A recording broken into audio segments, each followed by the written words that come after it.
Blessings, blessings. Oh, Joanne, it's so good to see you. Oh, it's good to see you. My heart just, oh, wow. Yeah, we missed you. It's good to have you back. Devaya and Alex, good to have you, Marlene and Anna and Melissa. I am going to actually do something that I haven't done in a while because this talk on essential worthiness, I want as many people to receive it as possible. So I'm going to also be on my other, even though I know you can do Zoom and stream it into Facebook, I haven't figured it out yet and I haven't had anyone figure it out for me. But so this is sort of an impromptu thing. I'm going to stream it on my phone. So I'm just going to start this over here too. See how it's going. Okay, hey. So welcome, welcome. I'm so happy you're here. So let's just take a moment to arrive together. Again, this is, we'll be together for about an hour. We're going to explore essential worthiness and how we uncover that. And we always start the first part of our meditation Dharma talk with the Dharma talk for about 30 minutes, and then we'll meditate together. I do ask, if you can, to stay the entire time. And then everyone, just giving this your undivided attention. Yeah. So that you can receive what you're here to receive, but also there's a sense in the collective field that when you're not engaged, like anyone in the field isn't engaged, it affects the whole web. And we've all been on Zoom enough now to kind of even feel that in our own bodies. So please do treat this as if we were in the room together. All right, let's take a moment to arrive and bringing awareness into the skin is always a good idea. To start to sense the container of the skin, you can even bring your hands to the outsides of your arms and give your arms a little squeeze.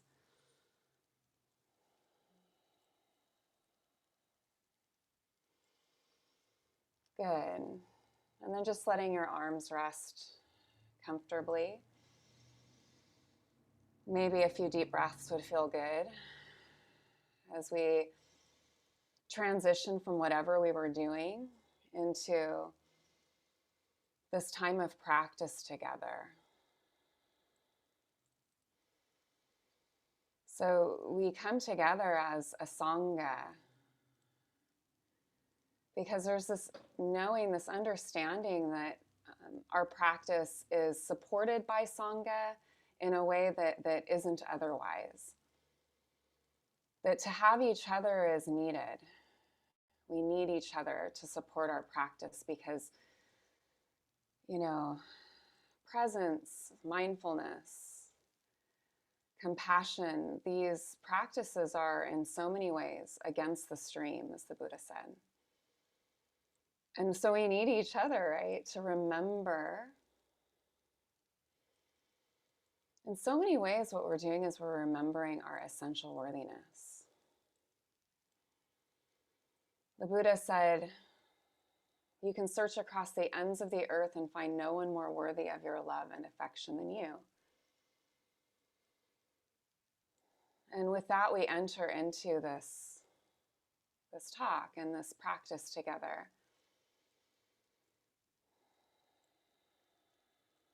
We really, right now, decide or remember that our practice is to, engage in non-thinking. So as best as you can, refraining from gaming out what the rest of your day is going to be like, or kind of judging yourself or the talk or whatever else your mind might be judging. It's not that we prevent these things from happening, but we sort of align together to be aware of that.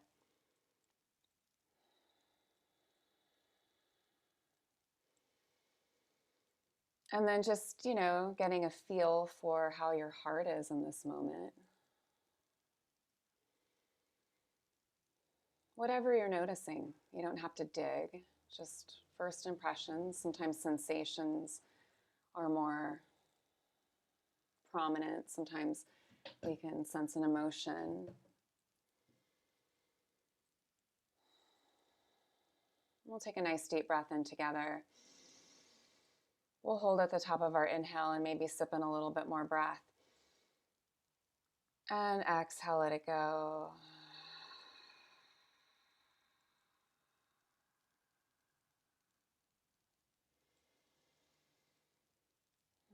And if there is an intention that you have, maybe it's just arising for you right now, something that you're wanting to feel or receive,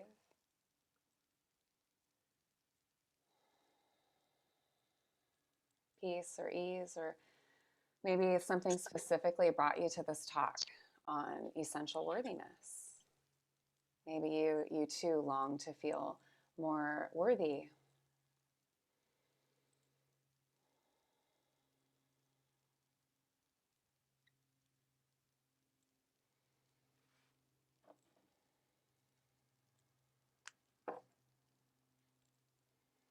And may this conversation, may it awaken something in you that reminds you of your essential worthiness. For your benefit and the benefit of all those whose lives you touch. We can bring our palms together and just seal that with a bow.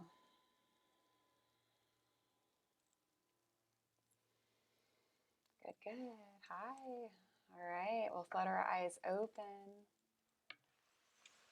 And go ahead and let me know in the chat if there is an intention and what's in the field for you. Blessings, Marilyn and Candace.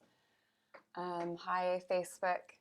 I rarely stream these live on Facebook, so if you would like to join these every week, visit karinanickerson.com and get on my email list, and you'll get the Zoom link emailed to you. But welcome. Who's here? Please let me know who's in the space here on Facebook as well. Yeah, so intentions, how are you doing?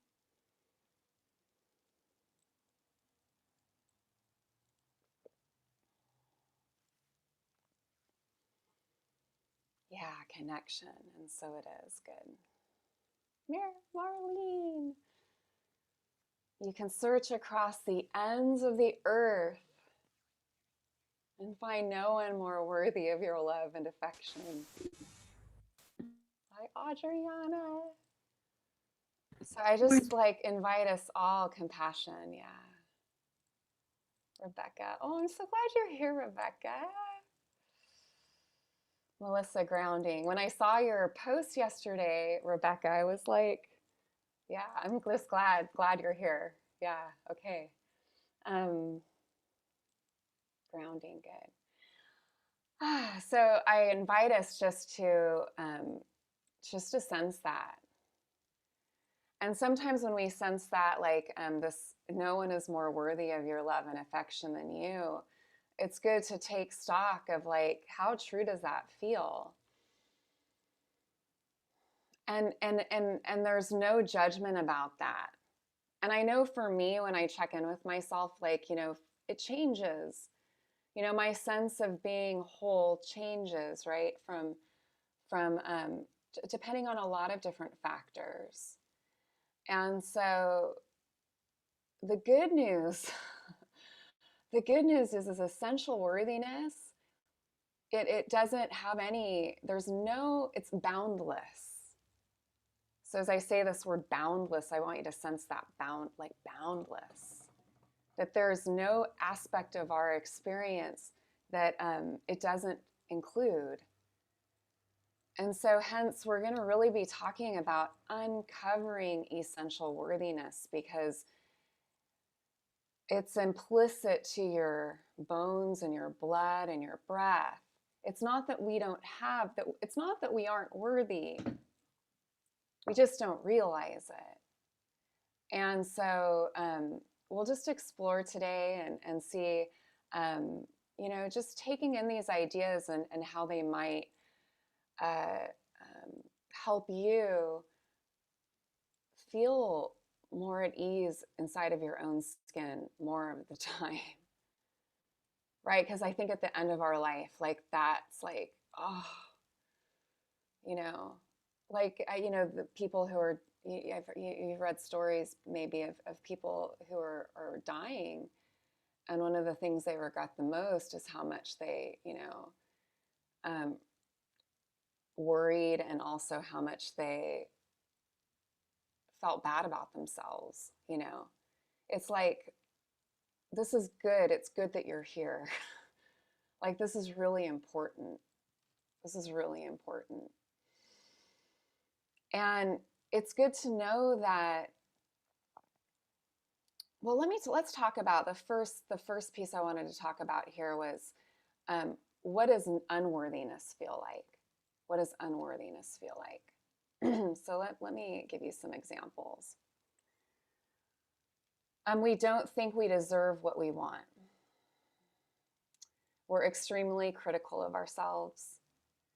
We have a tendency to people please or be too nice. We strive to be perfect. We feel intimidated or inferior around certain people. We constantly worry about what we did or did not do. We have plenty of regrets. We strongly believe we need to do something to be loved or accepted. We are afraid to make the wrong decisions. We think there are things we can improve on or change to be worthier. We stay busy trying to prove our worth, right? Like, I could go on and on and on. And when I read that list, I'm speaking to me, and I'm likely speaking to you too. I mean, I don't know a human being who can't relate to this. Tara Brach calls it the trance of unworthiness. It's important to understand that this is what we're up against. That's why these practices are against the grain or against the stream. We could say the stream is unworthiness. The implicit, unconscious, as Gregory Boyle calls it, our overactive disapproval gland kind of seems to be hardwired into what it means to be human. Now, a little infant doesn't have it. We all know this, right? Like, when we see an infant, it's just feeling, it's just breathing. It's just being whatever is, it's just presencing whatever's here. And then same with trees, right? Same with lizards. Like, they're never like, worried about growing or getting healthier. They don't need to. They don't need to. They don't have any idea that there's anything wrong with them. For some reason, well, who knows? I don't need to get into this because it's like really beyond me, but we have this overactive disapproval gland. It just seems like it's so much a part of our makeup that we need to talk about it, because it's only in noticing it as it's arising. That's why I talked about this is what it looks like, this is what it feels like, so we can notice it more. If we have any trauma, right, which is like everyone here, everyone here, like we've all,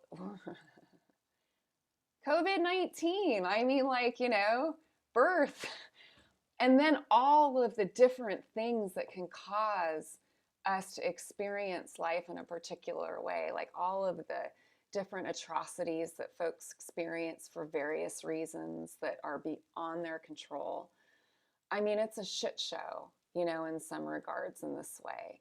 And it's like,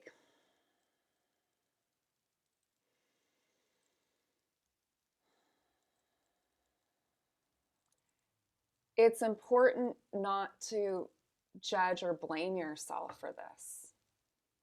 We really want to actually normalize it enough so that we start to go, oh, there I am again. Oh, I'm in that thing again.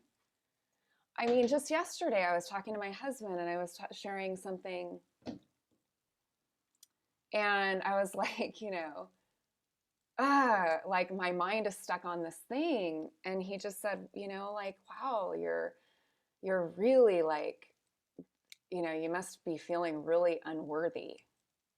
And I was like, oh, oh, wow, right. Yeah, yeah. Because when I'm feeling good, like when I'm feeling in my spine, right, and I'm feeling present and I'm feeling like engaged without a second thought, right? Like that trust of a tree. I'm not thinking about, I wonder what they thought about that, you know?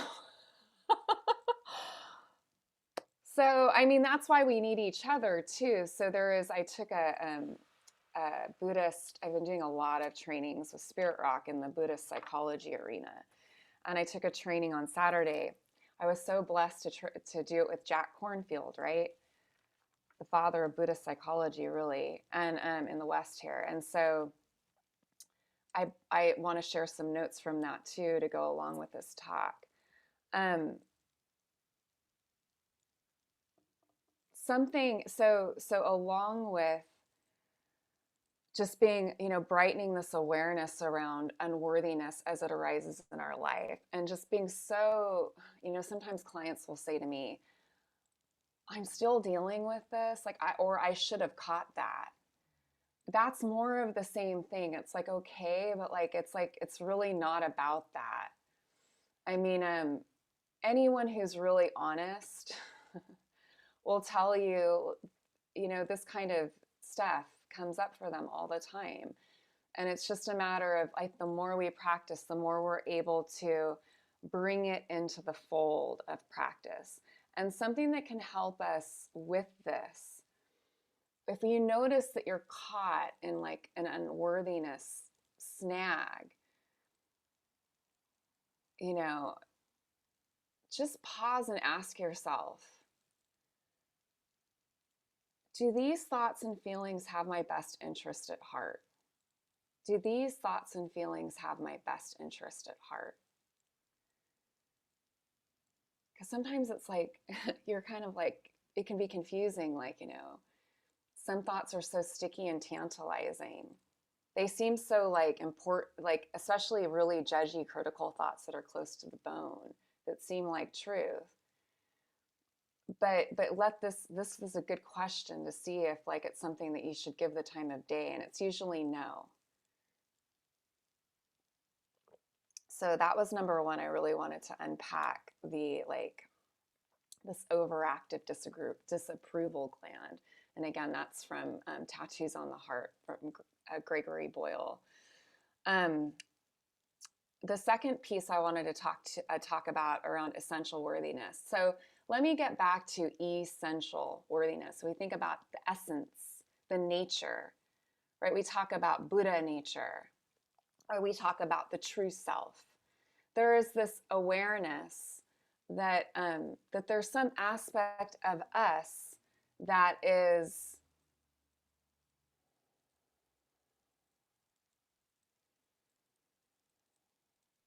it's sort of like undying or like untouched by the storms of life. There's like a steadiness within that is who you really are. So much of our practice is about unveiling that. When we get down to the bones of that, it's really this like consciousness, right? This awareness. It's never changing. And it notices thoughts and emotions, so it's not them. The freedom that's found in practice is in the realization that, I can have all of these feelings and all of these thoughts, right? I can have all of these things, and it's okay. There's no longer, because it's not who I am. It may feel shitty, and that's like, and I can go through that, or it may feel amazing, but it's not who I am. With practice, there grows this sense of who you really are, which really allows us to, this is the essence of resilience, I think. And this capacity that we cultivate to tolerate certain states of mind and heart with compassion, just like kind of easing in, right? It's like, what does unworthiness feel like in my body right now? And then can I hold that? Like, can I hold that with kindness? What are the stories unworthiness is telling me? Right? And I'll probably just put that down if the thoughts, don't have my best interest at heart. But this is like the second aspect. It's like noticing, once we notice unworthiness is present, we get to know it. And we start to sense that it's not at all divorced from our practice, that it's actually wedded to it. It's like part of it.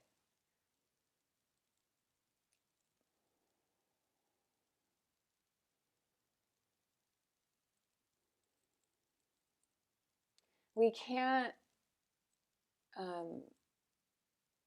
unwind from unworthiness, right, without noticing it and feeling it. Like, it's just like that. It's having this undefended heart against this trance of unworthiness when it arises, kind of sensing what it looks like, feels like, tastes like, right? I think so much of our stuff is tied to unworthiness or shame, right? So understanding that it's like not wrong when it happens. This is number two too. Letting it come into the fold is like, it's not wrong. And if it feels shitty, we have to acknowledge that it feels shitty, right? We have to acknowledge that it feels bad. Like, and that's where actually, this is still part of number two. This is where compassion comes in. How do we touch the pain? Kind of like, what's our approach? Now, a good parent doesn't collapse, right? Because sometimes I lived a lot in collapse. What I mean is, if it got too hard, no, never mind. I just gave it up. Relationships, anything I took on, if it was too hard, right? And that's actually collapse. How do we touch the pain? Like, we can touch it in a way that like allows us to have it come into the fold, right? So we can move with it. We can let it be in the heart and live our life. Right? There's this sense that it's not, I don't even want to say it's not stopping us, because I feel like that languaging makes it wrong in some way. It just gets to be included in our life. How do we touch the pain? The more kindness we have with the pain, the more approachable it is, right? The easier it is to approach it. It's the shame of the pain that often makes it unapproachable, which is why that's why, like, having Sangha, having each other, having spiritual friends, having a confidant, a coach, a therapist, or someone like that, who you can talk to, because they're going to see things sometimes that it's like, oh,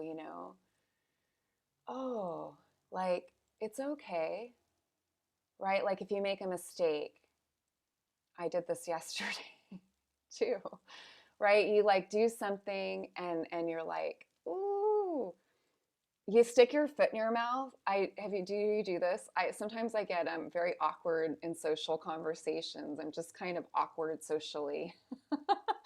And then I'll just stick my foot in my mouth and I said something so dumb and I regretted it so much after I said it. And, and I just, was like, shared that with someone and they're like, it's all right. Like, it's okay.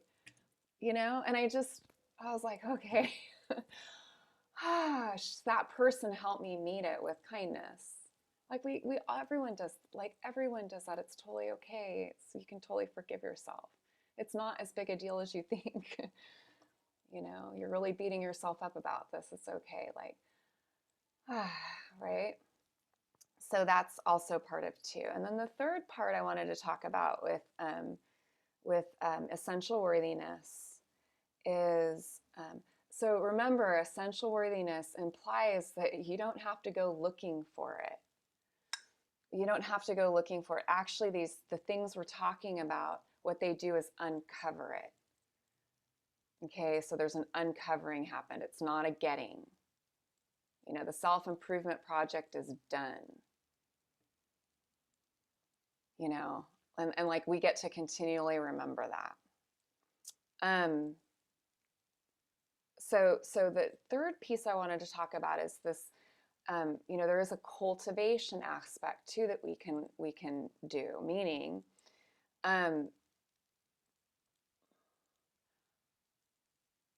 cultivating inner friendliness, but also like cultivating a sense of encouragement. And, you know, this is a practice, and we can actually learn to be encouraging to ourselves, because most likely, I mean, it's possible no one taught you. And if you don't know, if no one taught you how to encourage yourself, or no one modeled it for you, then meaning, and I don't mean like, you're great, you're amazing. I don't mean that. I mean, I know you can do this. If you know, I know it's hard right now, but I know you can do it. And I know it's just, you're just learning, and it's going to be hard. You know, how about you just go, you know, let's just, you know, da da da da da, right? Like that's the encouragement. Like it's this, I know for me, it's something that I continually build up in myself. Like, you can do it. You can do it. Or, you know, whatever the words of encouragement are, I feel like, aren't they nice to hear? Aren't they nice to hear? And sometimes it's nice to do it in the mirror.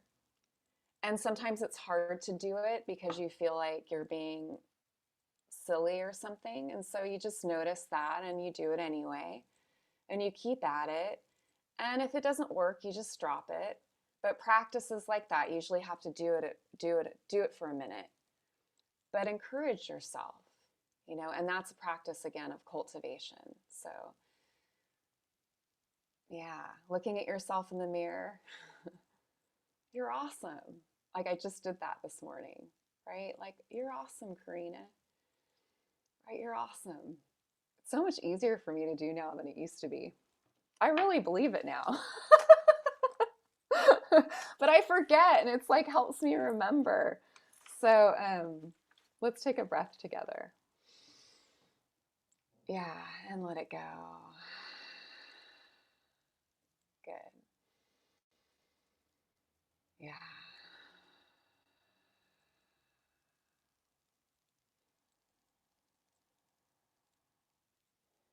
Good. And I'm looking at the chat, some of these things I didn't see in before, and good, Alex. Yeah.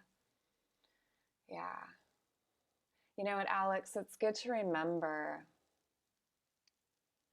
This is something I often remember in my work. You just let you be you. That's all that's required. Nothing more. Just let you be you. And hopefully that might help, or that might make sense. Self-compassion not tied to productivity. Yes, that's right. That's right. And so it's like, remember, number one, it's like our practice first is just catching that, right? Like, oh, catching that. I know for me, it's a feeling in my body, like, ooh, like I have a really busy week. What does that mean exactly? Like, I'm only ever doing what I'm doing right now. But but the mind likes to game it out, right? And so my mind's like, oh my gosh, how are you ever going to do all of this? How are you ever going to have the energy for all of this? And it's like, wait a second. And that can generate that fear that I'm not going to get it done, can generate this edginess that's like, and I'll notice it, and it all comes back to the body. I mean, so much of it, right? Because we can sense activation happening in the body. So it's so important to be close to the bone. And sometimes that's not so easy, right? So we ease into the body by finding the places in the body first that feel safe, right? And if there's, and then if being in the body is particularly hard because of trauma, it's always a good practice to, get support. Get support, because sometimes we just need some extra support in embodiment practices, if it's particularly hard. But the first step is just like noticing in the body what feels safe, and then practicing taking refuge in that.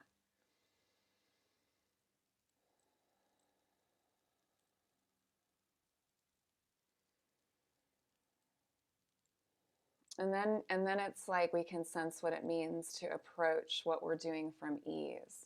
So we can still be really productive, but it's no longer coming from a place of should. If I don't do it, somehow I'm not a good enough person, that sort of thing. That good enough person piece is the worthiness.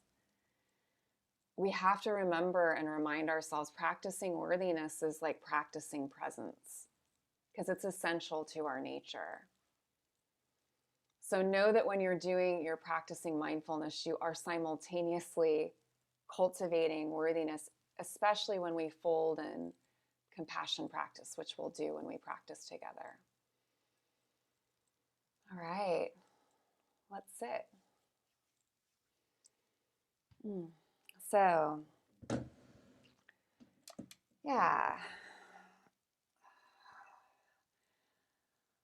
It's good to adjust your posture because we've been listening, and you can drop the talk. Everything you needed to hear, you heard. And you can soften your skin. And your donations really make a big difference so that I can keep showing up here every week. So thank you for your donations. You can PayPal me or Venmo me or Zelle me. I'm on all the things.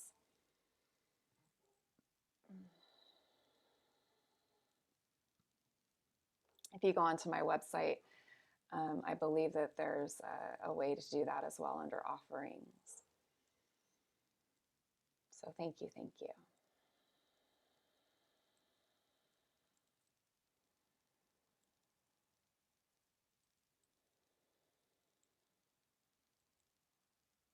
And just finding that posture that feels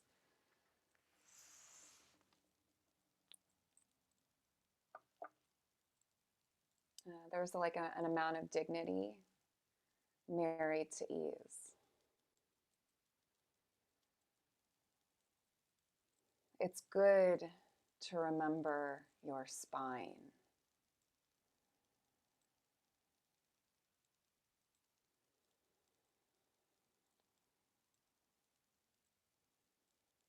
Let your spine be at the center and sense how strong your back is.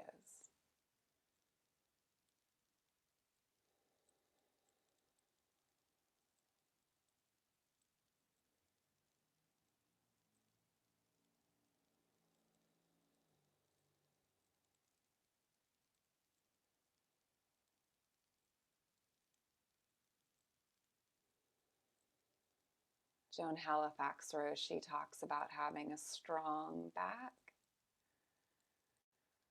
and a soft front.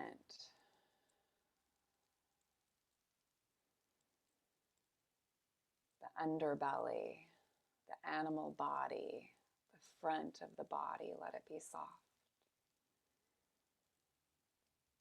But it's not the whole picture. There's also the strong back.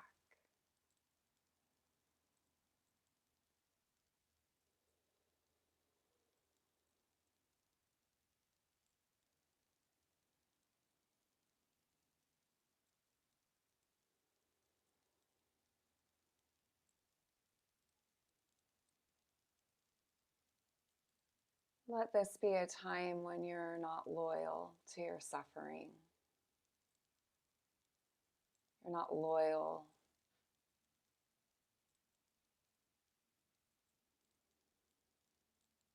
to the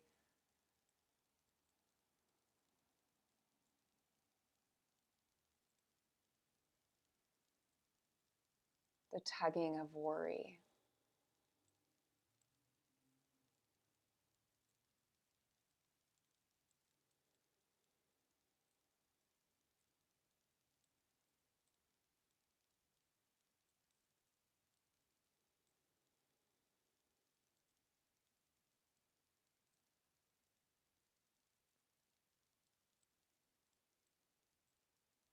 Instead, let yourself rest in a peaceful presence that includes your strong back and your soft front.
It can be really soothing in the beginning of practice to let the attention gather.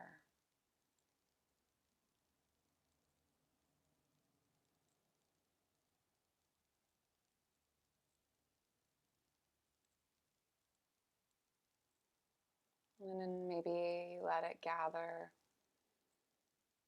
towards your breathing.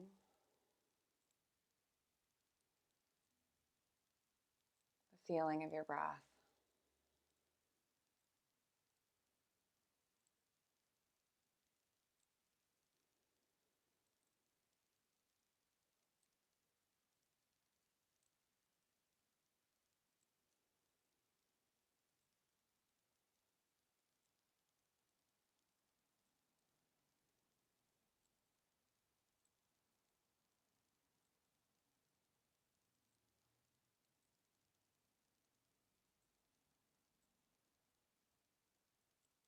Or you can let the attention gather towards sound.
You don't have to try to breathe.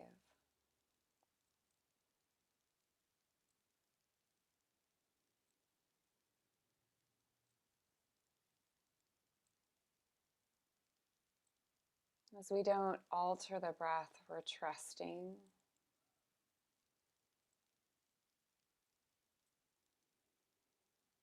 in letting be.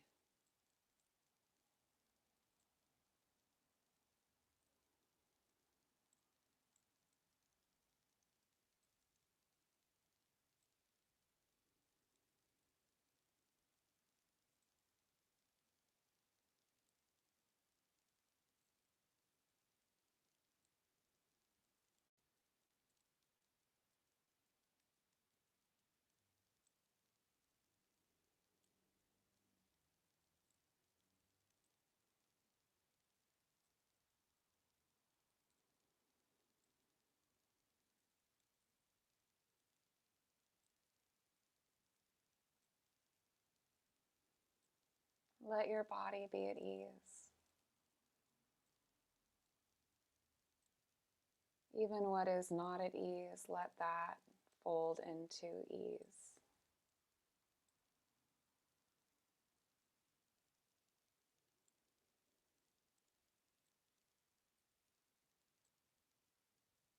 So there's a sense of being at ease with what's here,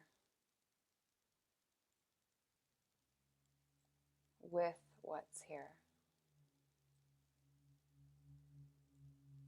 Strong back, soft front.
If there's some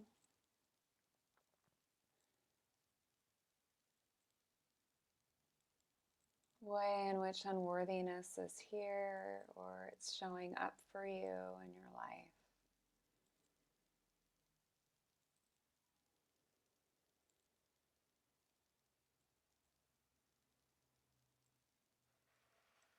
sensing, just kind of looking at, yeah, how am I touching this pain?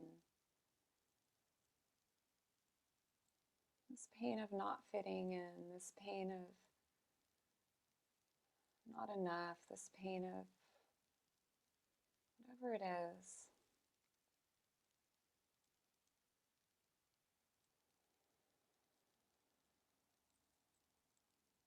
How do I touch it?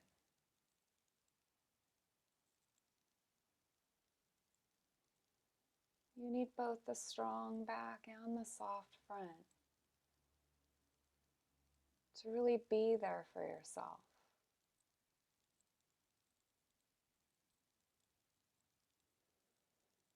Sometimes it's helpful to bring your hands on the outsides of your arms,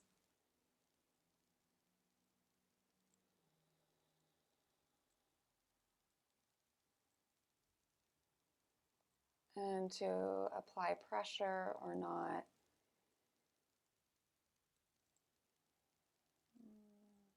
Notice if that gives you a sense of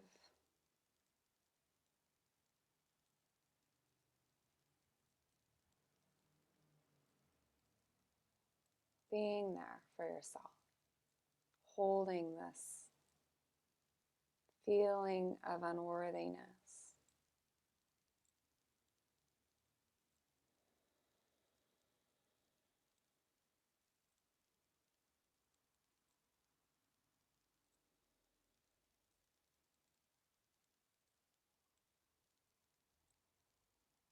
In a way, sort of taking care of it, like a good mama or papa or person, nana, tia.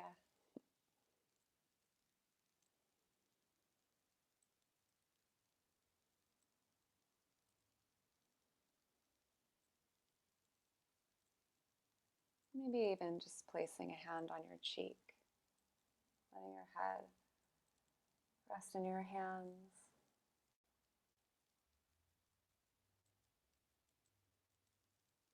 Just to see, just practicing.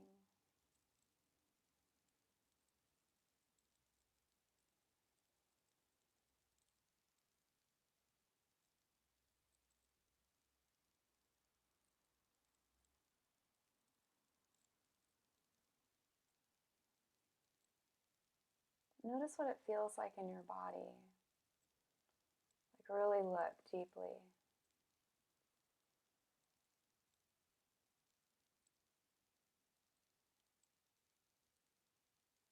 Get to know the feeling, if it's just 0.01%.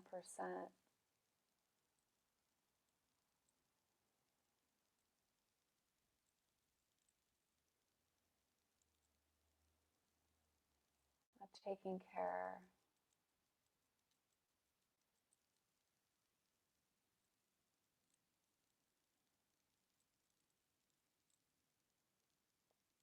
Of the most important being.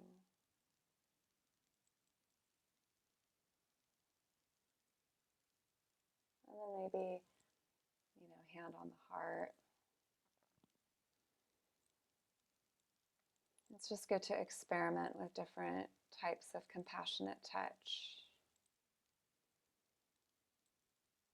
to see, to do the experiment yourself. As the Buddha said, "Esi passiko," come see for yourself.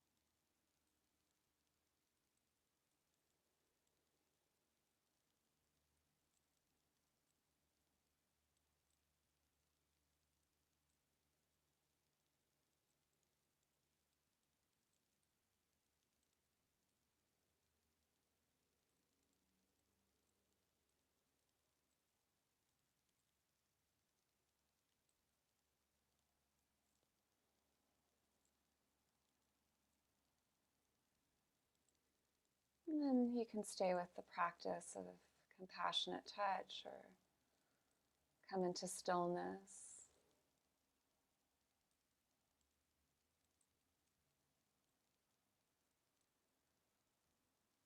Letting this stillness include the ever-changing lava lamp of experience in the body.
whatever is being noticed now can just fold into your practice.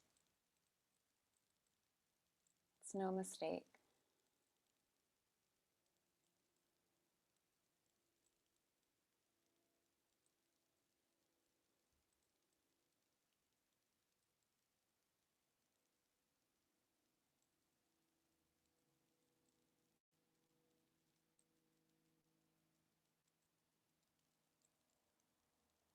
Let it fold into your practice of here, now.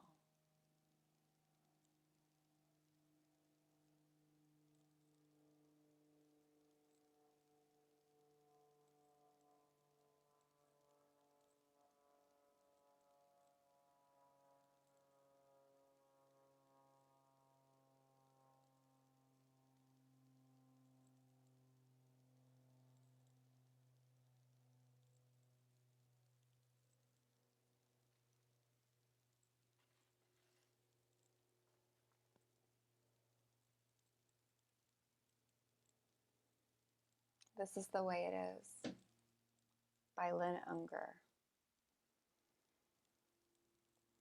One morning you might wake up to realize that the knot in your stomach had loosened itself and slipped away, and that the pit of unfilled longing in your heart had gradually, and without your really practicing or noticing, been filled in, patched like a pothole. Not quite the same as it was, but good enough. And in that moment, it might occur to you that your life, though not the way you planned it, and maybe not even entirely the way you wanted it, is nonetheless persistently, abundantly, miraculously, exactly as it is.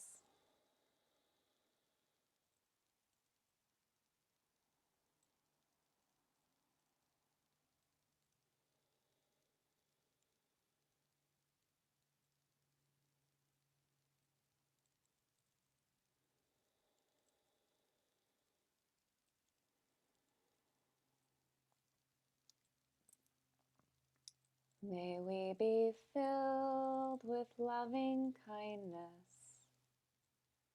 May we be well. May we be peaceful and at ease. May we be happy. May we be filled with loving kindness.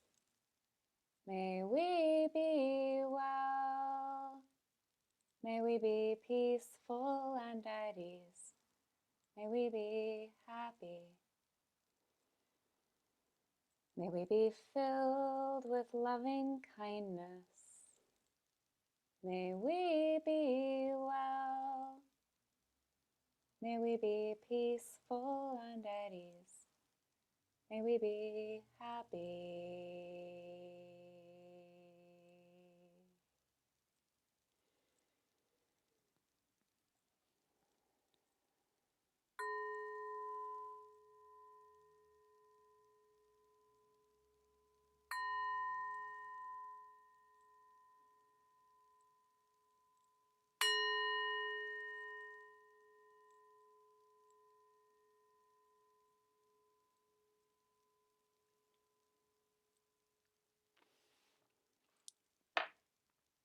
And as you flutter your eyes open, I invite you to just orient to your space. Ooh, and then we'll orient to each other. I always get a little, not always, but I often get a little crack there. I'm going to remove my pen. And so we can see each other on gallery view on Zoom. If you're on Facebook and you want to join us every Tuesday morning, or morning my time at 9 a.m. PT, then you can get onto karinanickerson.com and sign up for my email list, and you'll get the link sent to you directly. I wanted to mention as well that the metta song at the end is, I learned that from Tuere Salah, and she's an amazing meditation teacher in the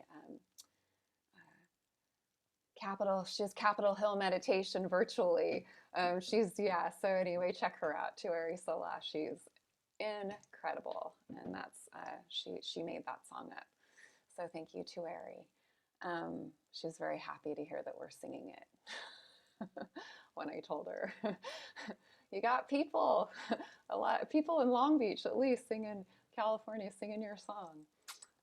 Any takeaways as we're coming to landing place together, and your donations do make a difference. If you're a yoga teacher or you're a yin lover, yin yoga teacher, or you're a yin yoga lover, I am offering an in-person immersion, yin yoga immersion this weekend, October 2nd and 3rd. We have a few spots left. If you want to do that, I think early bird pricing ends soon, maybe today. Look on karinanickerson.com under offerings and you'll find it there. It's called the Inner Asana. Last but not least, we do these sits every Tuesday morning, and so please do invite folks to join us so we can grow. I'm so glad you're here. Yeah. So what takeaways?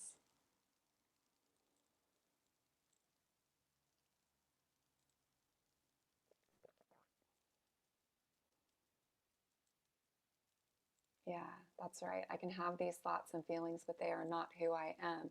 So you don't have to even get busy trying to change them, okay? Like even that's too much. We're getting too involved, right? I'm not just talking to Marlene here, but that just came through for me. She says, yeah, I can have these thoughts and feelings, but they are not who I am. That's right. And let them live in you because they are not you. Being kinder with what I'm feeling. Yes, Melissa. Folding unworthiness into our practice. Thank you. All right. So good to be with you and see some of you back. Marilyn, we can cultivate tolerance and compassion. Yes. Yeah. Yeah. I would say, right? Yeah. When they come together for sure. Compassion definitely is essential for tolerance. I don't know if we can't have tolerance without it. It's too hard. Too hard. Yeah. All right. You can take yourself off mute and say your goodbyes. Bye. Hi, everyone. Have a good Bye. Bye, everybody. Namaste. Next week. Candace and Hi. Joanne and Anna and Devaya and Rebecca and Marlene and Alex and Melissa. Love Bye. you. Have a beautiful Love rest you. of your day. Bye.